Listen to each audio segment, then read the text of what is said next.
It was a Sunday night. The streets of L'Aquila, a medieval city nestled in the heart of the Italian Apennines, were quiet. Children slept. Church bells stood silent. And ancient stone walls, some built before the Renaissance, held centuries of stories within them. But beneath the calm cobblestone surface, something was stirring. The earth had begun to twitch, to breathe, to tremble.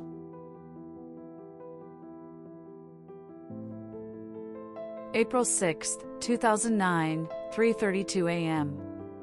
In a sudden, violent jolt, the ground beneath L'Aquila split open.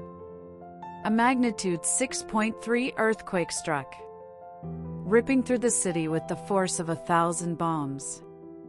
Buildings cracked, toppled, and collapsed within seconds. Towers fell. Ceilings caved in.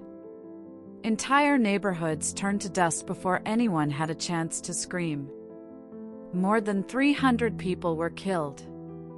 Thousands were injured. Over 65,000 were left homeless in just 23 seconds. And in the darkness, broken glass, blood, and cries for help echoed through the ruins. Rescue workers clawed through rubble with their bare hands.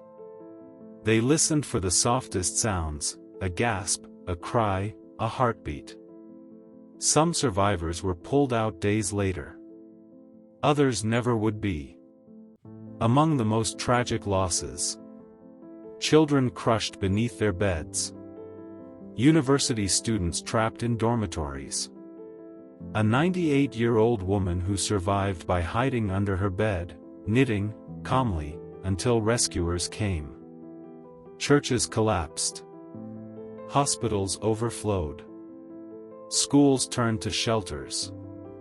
Italy wept for L'Aquila, its history buried, its heart broken.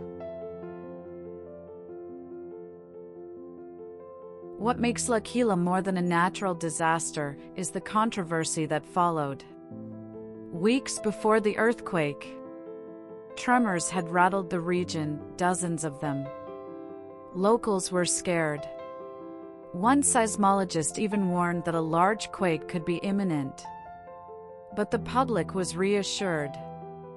Officials said there was no reason for alarm, that the tremors were normal, that everything was under control. After the disaster, 6 scientists and 1 government official were charged with manslaughter, accused of providing false reassurance. Though their convictions were later overturned, the trial raised a burning question.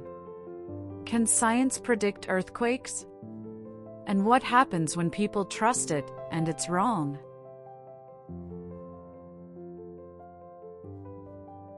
L'Aquila did not die. The people stayed. They rebuilt. But scars remain, not just in stone and steel, but in minds, families, and faith. The city is still haunted by empty lots where homes once stood, by the silence where laughter used to echo. But it is also a city of resilience, of memory, of the will to rise, even when the ground itself tries to swallow you whole.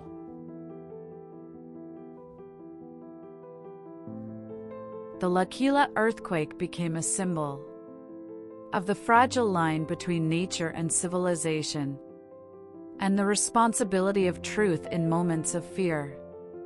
It taught the world that cities aren't made of buildings, but of the people who survive them.